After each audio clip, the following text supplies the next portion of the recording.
যদি আমরা চেষ্টা করি, আমরা যদি হৃদয় থেকে সংকল্প করি, কল্পনা জল্পনা করি, রায় দেই, আমরা যদি চেষ্টা করি, হিম্মত করি, ইনশাআল্লাহ তুম্মা ইনশাআল্লাহ এদেশের মধ্যে কোরআনের অনুশাসন চালু হবে, কোনো সন্দেহ নেই।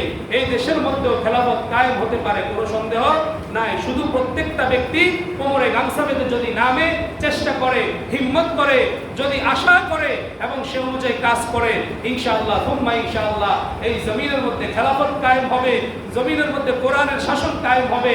এতে সুখ, শান্তি, সফলতা মানুষের পদচুম্বন করবে। মানুষের গুম, খুন, হত্যা, অন্যায়, অবিচার সব কিছু আল্লাহ তাআলা উঠাইয়া দিবে, জমিনকে শান্তিপূর্ণ করে দিবে। জমিন শান্তিপূর্ণ হোক, শৃঙ্খলাবদ্ধ হোক, নিরাপত্তার আওতায় আসুক, এটা আমরা চাই কি চাই না? তাহলে খেলাফত কায়েম হবে, কোরআনের অনুশাসন কায়েম হবে, এর বিকল্প আর কিছুই নাই। কারণ আমরা এই বাংলাদেশের 50 বছরের ইতিহাসে দেখেছি, এই বাংলাদেশ যখন বাংলাদেশের রূপ ধারণ করেছে, তারপর থেকে আমরা দেখেছি যে পীর সাহেবই আসুক না কেন, সেই মোহতারাম হাজিরিন লুটতরাজের দেশে পরিণত করেছে, সেই অর্থ প্রচার করেছে, সেই খুন করেছে, সেই গুম করেছে, সেই অন্যায় করেছে, সেই অপরাধ করেছে, সেই জুলুম করেছে, সেই আয়না ঘর তৈরি করেছে। মোহতারাম হাজিরিন, বাংলার মানুষের এখন চোখ খুলেছে, তারা আর এরকম খেলাফত চায় না, তারা আর এরকম শাসন চায় না, তারা আর এরকম শোষণযুক্ত শাসন চায় না। তারা এখন খেলাফত চায়, কোরআনের অনুশাসন চায়, শান্তি চায়, আমরাও সবাই চাই। কথা বলেন ঠিক কিনা?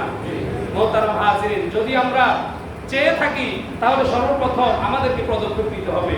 এবং যারা কোরআনী আইন প্রতিষ্ঠা করতে চায় এই দেশের মধ্যে, যারা কোরআনী আইন এই দেশের মধ্যে সুপ্রতিষ্ঠিত করতে চায়, তাদের প্রতি আহ্বান হলো ওয়াতাসিমু বিহাবলিল্লাহ ওয়ালা তাফাররাকু। আল্লাহ তাআলা জানিয়ে দিয়েছেন। আজকে আমরা দেখি জামাতে ইসলাম তারাও কোরআনের অনুশাসন এই দেশের মধ্যে প্রতিষ্ঠা করতে চায়, চরমনাই তারাও করতে চায়, খেলাফত তারাও করতে চায়, জমিয়ত তারাও করতে চায়, হেফাজত তারাও করতে চায়, সবাই করতে চায়। তবে সবাই আলাদা আলাদা। সবাই কি আলাদা আলাদা? যতক্ষণ পর্যন্ত আলাদা আলাদা থাকবে, একটা শলা আলাদা আলাদা থাকার কারণে, শলা একক থাকার কারণে একটা ছোট বাচ্চাও মোচড় মাইরা ভাঙা ফেলাইতে পারে। তবে শলাটা যখন একসাথে হইতে হইতে 100-150 শলা একত্রিত হয়ে একটা ঝাড়ু হয়, এই ঝাড়ু আর কেউ ভাঙতে পারে না। আগা থেকে একটা ভাঙতে পারে, তবে গোড়া থেকে পুরাটা একসাথে কেউই ভাঙতে পারে না। এজন্য যারা যারা খেলাফত কায়েম করতে চায়, এই জমিনের মধ্যে কোরআনের অনুশাসন চালু করতে চায়, এই জমিনের মধ্যে সুখ শান্তি নিয়ে আসতে চায়, এই জমিনকে নিরাপত্তায় নিয়ে আসতে চায়, মানুষের জান মাল সময় সব কিছুর নিরাপত্তা দিতে চায়, তাদের প্রতি আহ্বান হলো আপনারা বিচ্ছিন্ন নয়, ওয়ালা তাফাররাকু, আপনারা আর পৃথক হবেন না, আলাদা আলাদা চেষ্টা করবেন না, বরং এক হয়ে একই জায়গায় এসে, একই প্ল্যাটফর্মে এসে, একই সঙ্গে একযোগে আপনারা যদি ইসলামকে সুপ্রতিষ্ঠা করতে চান, দেশের মধ্যে কোরআনী আইন চালু করতে চান, তাহলে আপনাদেরকে সর্বপ্রথম এক হতে হবে। এর বিকল্প আর কিছুই নাই। আপনারা আগে এক হন, সকল মত, সকল দ্বন্দ্ব সব কিছুকে উজাড় করে দিয়ে, সব কিছুকে পিছনে ঠেলে দিয়ে আপনারা এগিয়ে আসার জন্য একত্রিত হয়ে আপনারা কাজ করেন। ইনশাআল্লাহ তুম্মা ইনশাআল্লাহ এই মুসলিম জনতা, তাওহীদি জনতা যদি আপনাদের মধ্যে মতানৈক্য না দেখে, আপনাদেরকে এক প্ল্যাটফর্মে দেখে, আপনাদেরকে তারা অবশ্যই সুযোগ দিবে, আপনাদেরকে গ্রহণ করবে। অবশ্যই অবশ্যই এ জাতি কোরআনের ছায়াকে বিশ্বাস করে, এ জাতি কোরআনকে বিশ্বাস করে, কোরআনকে বিশ্বাস করে, আল্লাহকে বিশ্বাস করে, মাথায় টুপি দিয়েছে, চেহারার মধ্যে দাড়ি রেখেছে, পরিধানে পাঞ্জাবি পড়েছে, ইহুদি খ্রিস্টানদের কালচার ছেড়েছে। তারা নামাজ পড়তে পড়তে তাদের কপালকে, আসারি সুজুদ, সেজদার জায়গাকে তারা দাগ যুক্ত করেছে, সেজদার জায়গার মধ্যে তারা কালো দাগ ফেলে দিয়েছে। এই মানুষ যখন দ্বীনের জন্য তাদেরকে ডাকা হয় তখন তারা লাব্বাইক বলে। এই মানুষ কোরআনের জন্য যখন ডাকা হয় তখন তাদের অর্থ দিয়ে, সম্পদ দিয়ে, তাদের জান দিয়ে, সময় দিয়ে তারা কোরআনের জন্য তারা দাঁড়িয়ে যায়, লাব্বাইক বলে। সুতরাং আপনারাও যদি এক প্ল্যাটফর্মে আসতে পারে, এই তাওহীদি জনতা আপনাদেরকে সাপোর্ট করবে।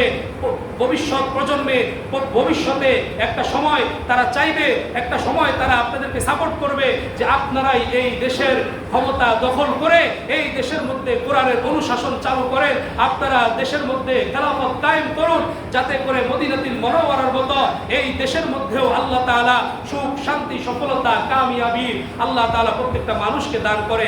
সবাই চাইবে, কারণ সবাই চায় আমরা একটু সুখে থাকি, আমরা একটু শান্তিতে থাকি, আমরা একটু ভালো থাকি। আজকে আমাদের জানের নিরাপত্তা নাই, আজকে আমাদের মালের নিরাপত্তা নাই, আজকে আমরা আমাদের যা কামাই করে তা দিয়ে আমাদের সংসার চালাইতে পারি না। সব কিছুর দাম ঊর্ধ্বগতিতে আছে, সব কিছু একেবারেই বিচ্ছিন্ন, সব কিছু একবারে ধ্বংসাত্মক অবস্থা, ধ্বংসাত্মক রূপ ধারণ করেছে। আমরা আর এমনটা চাই না।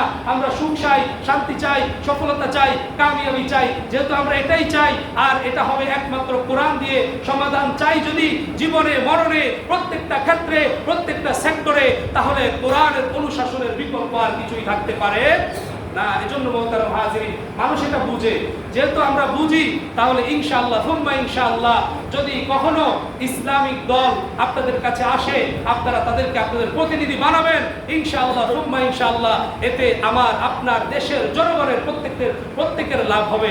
কারণ আমরা দেখেছি হযরত ওমর ইবনুল আব্দুল আজিজ রাহমাতুল্লাহ আলাইহি, তিনি নবী ছিলেন না, তিনি সাহাবী ছিলেন না, তাবেঈ ছিলেন। তার আমলে তিনি যখন দেশের প্রেসিডেন্ট হইলেন, যখন তিনি কোরআনের অনুশাসন চালু করলেন, যখন তিনি খলিফা হয়ে খেলাফত কায়েম করলেন, কোরআনের বাহিরে কোনো কথা হবে না, রাসূলের মতের বাহিরে কোনো কথা হবে না, এরকম অনুশাসন শুরু করলেন। তখন আমরা দেখেছি একই ঘাটের মধ্যে বাঘ এবং ছাগল পানি পান করত, কিন্তু বাঘ ওই ছাগলের উপরে জুলুম করতো না। সুবহানাল্লাহ। যেখানে বাঘ ছাগলের উপরে আক্রমণ করতো না, জুলুম করতো না, তখন ওই দেশের মানুষগুলো কেমন ছিল আপনারা আপনাদের বিবেক দিয়ে বলেন। ইতিহাস লিখেছে ওই মানুষগুলো সোনার মানুষে পরিণত হয়েছে, ফেরেশতার মতো মানুষে পরিণত হয়ে গিয়েছে। সুবহানাল্লাহ। মানুষের জান, মানুষের মাল, মানুষের প্রত্যেকটা জিনিসের নিরাপত্তা চলে এসেছে। তো ওমর ইবনে আব্দুল আজিজ রাহমাতুল্লাহ আলাইহি দেখাই দিয়েছেন যে এখনো যদি সম্ভব হয়, ভবিষ্যতেও সম্ভব হবে, আগেও সম্ভব ছিল।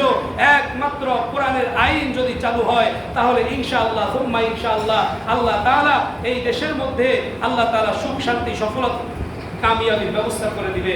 এজন্য মোহতারাম হাজিরিন, আপনারা নিয়ত করেন, যদি ইসলাম আসে আমার সামনে, আমি ইসলামকে গ্রহণ করব। যদি সত্য আসে আমার সামনে, আমি সত্যকে গ্রহণ করব। মোহতারাম হাজিরিন, আলহামদুলিল্লাহ বাঙালি জাতির মধ্যেও আমরা ওই গুণ দেখতে পেরেছি, বাঙালি জাতির মধ্যেও ওই গুণ আমরা পরিলক্ষিত করতে পেরেছি যে বাঙালি জাতির মধ্যে মানার মাত্রা আছে, তাদের মধ্যে এতটুকু বুঝ আছে যে না, এটা অন্যায়। তারা অন্যায় এবং ন্যায় এই দুইটাকে পার্থক্য করতে পারে, হক এবং বাতিলকে তারা পার্থক্য করতে পারে। তারা বুঝে যে, তারা দেখেছে, তারা শুনেছে, তারা বুঝেছে, তারা ইতিহাসগুলো পড়েছে, তাদের সম্মুখপানে 50 বছরের ইতিহাস বিরাজমান করছে।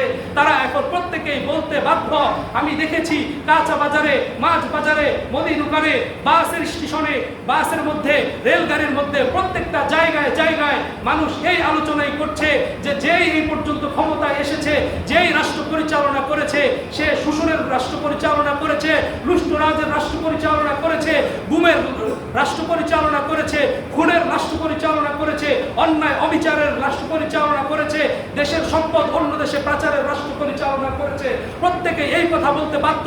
যদি কোরআনের অনুশাসন চালু হয়, যদি খেলাফত কায়েম হয়, যদি উলামায়ে কেরামের হাতে ক্ষমতা হস্তান্তর করা হয়, যদি দ্বীন ওয়ালাদের কাছে ক্ষমতা হস্তান্তর করা হয়, যাদের সঙ্গে আল্লাহর নিসবত রয়েছে, যাদের সঙ্গে আল্লাহর সম্পর্ক রয়েছে, যারা চুরি করবে না, যারা ব্যভিচার করবে না, যারা হকের কথা বলে, যারা সত্য কথা বলে জেল খাটে, যারা সত্য কথা বলে ফাঁসিতে ঝুলে, যাদেরকে সত্য কথা বলার কারণে হাসপাতালে ইনজেকশন দিয়ে হত্যা করে ফেলা হয়, যাদেরকে জোর জুলুম করে করে মোহতারাম হাজিরিন একেবারেই ওয়ালের সঙ্গে, দেয়ালের সঙ্গে পিঠ ঠেকায় ফেলেছে, এরকম অবস্থা মোহতারাম হাজিরিন প্রত্যেক এই 50 বছরের ইতিহাসে মানুষ করেছে, এটা দেখেছে।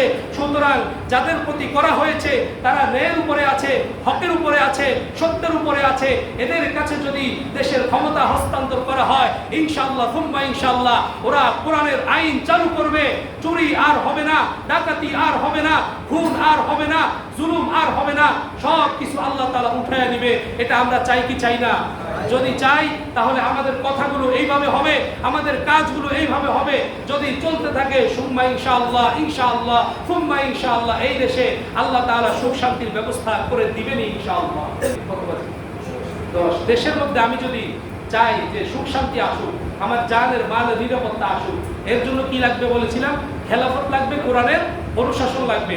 আর খেলাফত আর কোরআনের অনুশাসন বলেছিলাম ওলামায়ে কেরাম এক হবে বা ইসলামিক দলগুলো এক হবে এবং মুসলমানরা তাদেরকে সাপোর্ট করবে, এর মধ্য দিয়ে খেলাফত কায়েম হবে। আরেকটি কাজ করা লাগবে, যদি আমরা চাই আল্লাহ তাআলা নুসরত করবে, সাহায্য করবে, তিনি তার ইচ্ছায় এই দেশের মধ্যে কোরআনী আইন প্রতিষ্ঠা করবে, তাহলে আমাদেরকে আরো একটি কাজ করতে হবে। সেটা হলো আল্লাহ তাআলা জানিয়েছেন সূরা আন-নূরের মধ্যে, আল্লাহ তাআলা 101 নম্বর আয়াতের মধ্যে জানিয়েছেন যে আমি আল্লাহ ঈমানদার এবং আমলে সালেহ করে এমন ব্যক্তিদের সাথে ওয়াদাবদ্ধ।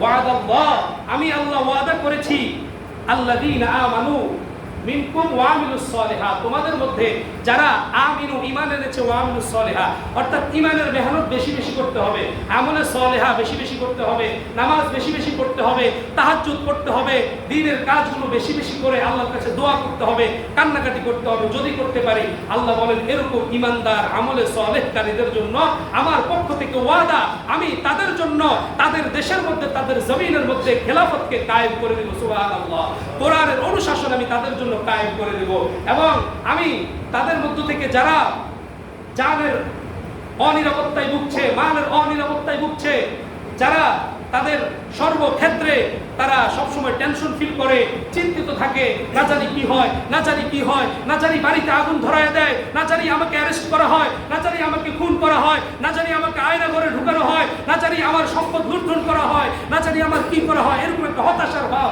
আল্লাহ তাআলা বলেন আমি আল্লাহ হতাশার ভাব দূর করে দিয়ে তোমাদের জন্য নিরাপত্তার ব্যবস্থা করে দেব। সুবহানাল্লাহ। তাহলে মোহতারাম হাজিরিন, আশা থাকতে হবে এবং যদি ন্যায় একসাথ হয় তাহলে আমরা ন্যায়ের সঙ্গে একসাথ হব এবং আমলে সালেহ করব, ঈমানের মেহনত করব ইনশাআল্লাহ সুম্মা ইনশাআল্লাহ। এই সব কিছুর মধ্য দিয়ে আল্লাহ তাআলা এই দেশের মধ্যে সুখ শান্তি সফলতা কায়েমের জন্য কোরআনের অনুশাসনকে আল্লাহ তাআলা সুপ্রতিষ্ঠিত করে দিবে ইনশাআল্লাহ সুম্মা ইনশাআল্লাহ। আমরা যদি এটা চেয়ে থাকি যে কোরআনী আইন এই দেশের মধ্যে সুপ্রতিষ্ঠিত হোক, তাহলে আলোচনা শেষ। 1 নম্বর কাজ হবে যে আমাদের যারা ইসলামিক দল আছে আপনারা একত্রিত হন, ওয়ালা তাফাররাকু, আর পৃথক হয়েন না। 2 নম্বর হলো আপনারা যদি একত্রিত হন, আমরা সবাই একসঙ্গে লাব্বাইক বলে আপনাদেরকে সাপোর্ট করব, আপনাদের সঙ্গে থাকব, আপনাদের সামনে থাকব, আপনাদের পিছনে থাকব, আপনাদের ডাইনে থাকব, বায়ে থাকব। যদি শত্রুর কোনো আক্রমণ আসে, যদি তাদের পক্ষ থেকে কোনো গোলা বারুদের অবস্থা তৈরি হয়, আমরা আমাদের বুক পেতে দিব, তাজা রক্ত জমিনে ঢেলে দেব, তারপরও এই দেশের মধ্যে আমরা সুখ শান্তি প্রতিষ্ঠিত করবো ইনশাআল্লাহ। এরকম একটা নিয়ত আমাদের করতে হবে। রাজি আছেন ইনশাআল্লাহ? মোহতারাম হাজির, এটা 2 নম্বর। 3 নম্বর হলো আমাদেরকে ঈমানের আমলের মেহনত অনেক বাড়ায় দিতে হবে, ঈমানকে মজবুত করতে হবে, আমলকে সৌন্দর্যমণ্ডিত করতে হবে।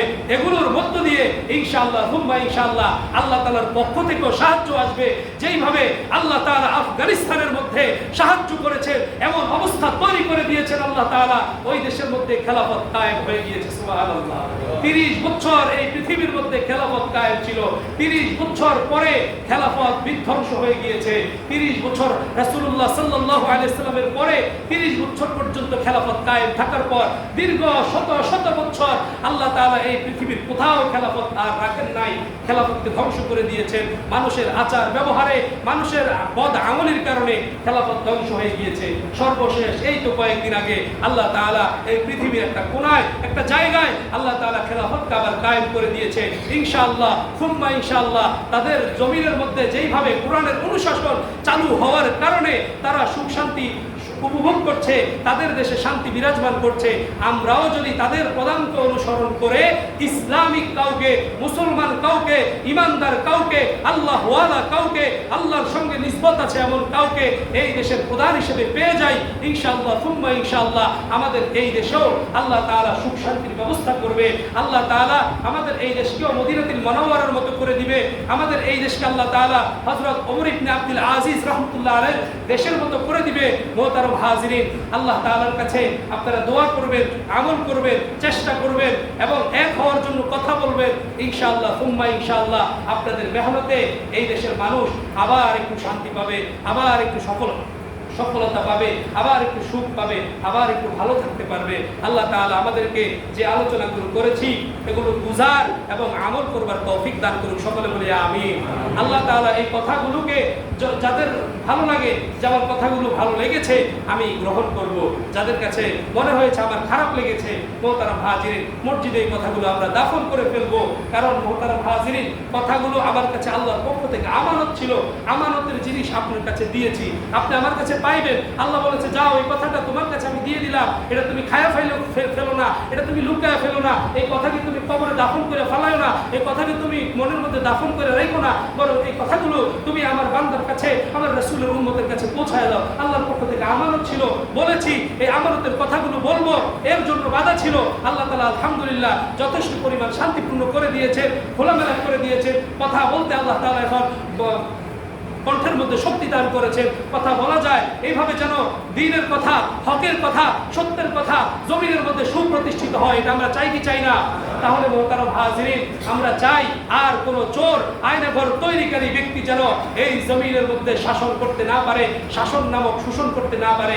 এর জন্য আমরা চাই যেই আসবে সেই করবে, একমাত্র ওই ব্যক্তি করবে না যার মধ্যে কোরআনের সমুজ আছে, যার মধ্যে দ্বীন আছে।